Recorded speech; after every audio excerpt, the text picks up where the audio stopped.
ఇరాన్పై America ఆర్థిక యుద్ధానికి సిద్ధమైంది. ఈ అర్ధరాత్రి నుంచి టెహ్రాన్కు సహకరించే దేశాలపై కఠిన ఆంక్షలు విధించనుంది.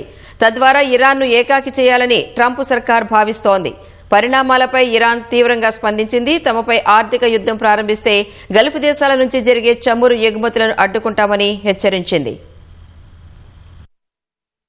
ఇన్నాళ్లు ఇరాన్పై సైనిక దాడులు చేసిన అమెరికా ఇప్పుడు ఆర్థిక యుద్ధానికి తెరలేపింది. టెహ్రాన్ ఆర్థిక మూలాలను దెబ్బతీసి తమ దారికి తెచ్చుకోవాలని ప్రణాళికలు సిద్దం చేసింది. అందులో భాగంగా ఇటీవల ఎకనామిక్ డేను ప్రకటించింది. ఇరాన్తో ఏ దేశం కూడా వ్యాపార లావాదేవీలు జరపకుండా చేయడం దీని ప్రధాన ఉద్దేశం. ఈ క్రమంలోనే అమెరికా ఆర్థిక మంత్రి స్కాట్ బేసెంట్ ఎక్స్ వేదికగా కీలక ప్రకటన చేశారు. ఇరాన్తో యుద్దం చివరి అంకానికి చేరుకుందని తెలిపారు. టెహ్రాన్పై ఆర్థిక యుద్దం ప్రారంభం కాబోతుందని రాసుకొచ్చారు. ఒక శత్రు దేశంపై ప్రయోగించే అతిపెద్ద ఆర్థిక దాడి ఇదే అవుతుందని పేర్కొన్నారు. భద్రత కల్పిస్తామన్న నెపంతో ఇతర దేశాలను బెదిరిస్తూ ఇరాన్ ఇన్నాళ్లు మనుగడ సాగించిందని బేసెంట్ విమర్శించారు. ఆపరేషన్ ఎపిక్ ఫ్యూరీతో అధ్యక్షుడు డొనాల్డ్ ట్రంప్ ఇరాన్ సైనిక సామర్థ్యాలను పూర్తిగా దెబ్బతీశారని తెలిపారు. సైనిక కర్మాగారాలను ధ్వంసం చేయడం సహా అణు కేంద్రాలను నేలమట్టం చేశారని రాసుకొచ్చారు. ఇరాన్ నియంత ప్రభుత్వం మనుగడ సాగించడానికి ఉపయోగపడుతున్న ఆర్థిక జీవనాడిని కత్తిరించడమే తమ అంతిమ లక్ష్యమని బేసెంట్ వివరించారు.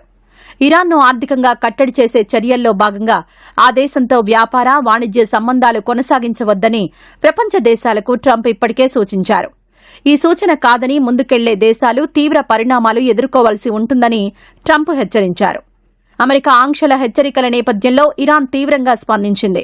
తమపై ఆర్థిక యుద్ధాన్ని ప్రారంభిస్తే పర్షియన్ గల్ఫ్ సహా హార్మోజ్ జలసంధి నుంచి చుక్క చమురును ఎగుమతి చేయనివ్వమని హెచ్చరించింది.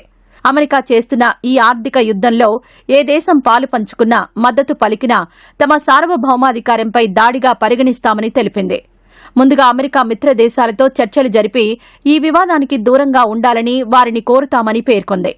ఒకవేళ తమ విజ్ఞప్తిని తిరస్కరిస్తే వారి ప్రయోజనాలపై దాడి చేస్తామని హెచ్చరించింది.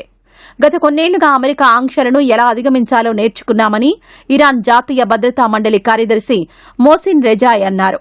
నెలల తరబడి అమెరికా తమ పోర్టులను దిగ్బంధిస్తున్నా, చమురు విక్రయాలను విజయవంతంగా కొనసాగిస్తున్నామని ఓ ఛానల్కిచ్చిన ఇంటర్వ్యూలో పేర్కొన్నారు.